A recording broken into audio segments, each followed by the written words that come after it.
Assalamualaikum warahmatullahi wabarakatuh. Perkenalkan nama saya Andriani Moraksa dengan NIM 4342401016 dari TRPL 4A Pagi. Di sini saya akan memaparkan kembali materi dari minggu 1, 2, 4, dan 6 dari matkul keamanan perangkat lunak. Langsung saja di minggu ke-1 tentang kenapa security itu penting gitu.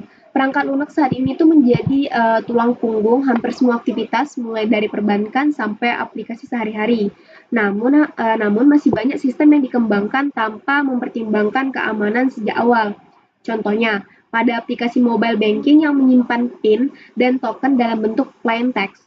Ketika ponsel dipinjam dalam waktu kurang dari 10 menit, data sensitif bisa langsung diakses hanya dengan file explorer.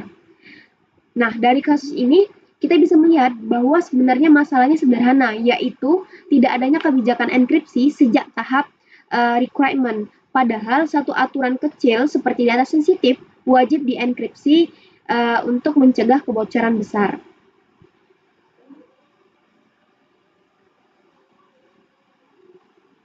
Mitos keamanan dan secure SDLC.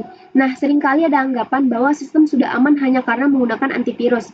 Namun pada kenyataannya, ada kasus di mana aplikasi tetap berhasil diretas menggunakan SQL injection karena developer tidak melakukan validasi input pada from login.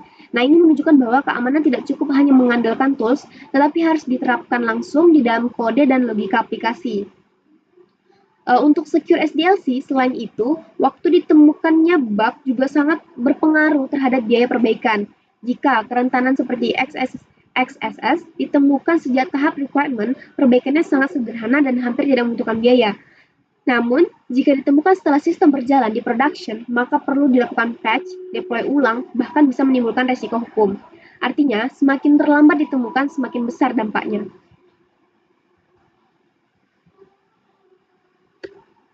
Lanjut, di minggu kedua, materi tentang security requirements, kita membahas bahwa requirement tidak hanya harus berfungsi, tetapi juga harus aman. Contohnya, pada sistem kasir tidak cukup hanya bisa memproses pembayaran, tetapi juga harus memastikan bahwa data kartu kredit itu tidak disimpan secara lengkap dan sistem memiliki auto logout. Lalu untuk atribut keamanan, setiap sistem juga harus memenuhi atribut keamanan seperti confidentiality, integrity, availability, serta authentication dan authorization. Contohnya, pada sistem rekam medis, dokter harus login menggunakan OTP, data harus dienkripsi, dan semua aktivitas harus tercatat dalam log. Lanjut, ke use case dan misuse case. Kita juga perlu melihat sistem dari sisi serangan atau misuse case. Misalnya, pada fitur login, penyerang bisa melakukan brute force, SQL injection, atau mencuri session. Karena itu, sistem harus memiliki pembatasan login, menggunakan prepare statement, dan mengamankan cookie. Lalu untuk manajemen risiko, setiap risiko harus dikelola dengan tepat.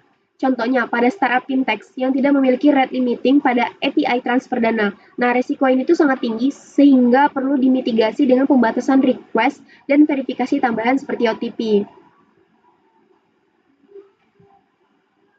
Lanjut, di minggu 4 dan 6 materinya tentang security by design dan defense in depth.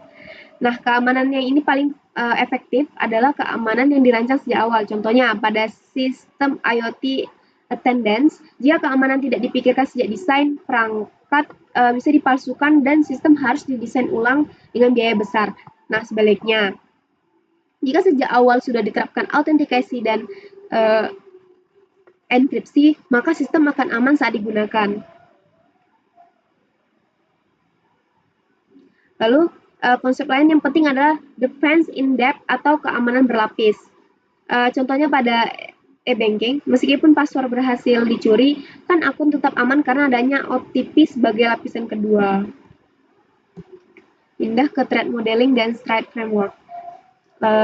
Nah, threat modeling digunakan untuk mengidentifikasi ancaman sebelum sistem dibuat. Misalnya pada smart attendance, perangkat bisa dipalsukan. Untuk mengatasinya digunakanlah sertifikat dan komunikasi yang dienkripsi agar hanya perangkat resmi yang dapat mengirim data. Lalu untuk stride, untuk mengklasifikasikan ancaman digunakanlah metode stride seperti spoofing, tampering, hingga denial of service. Dengan metode ini, developer dapat lebih mudah menentukan solusi yang tepat untuk setiap jenis ancaman. Lalu untuk materi minggu ke-6 tentang security implementation, yaitu identifikasi kerentanan dan buffer overflow. Nah, pada tahap implementasi ini kita fokus pada bagaimana kode itu ditulis dengan aman. Contohnya pada smart home API yang tidak memiliki autentikasi sehingga siapapun bisa mengontrol perangkat.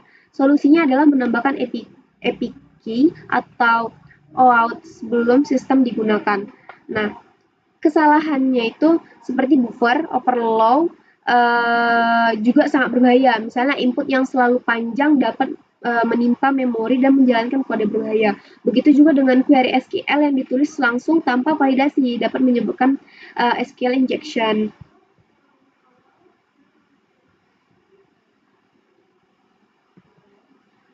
Lanjut ke secure coding dan secure environment.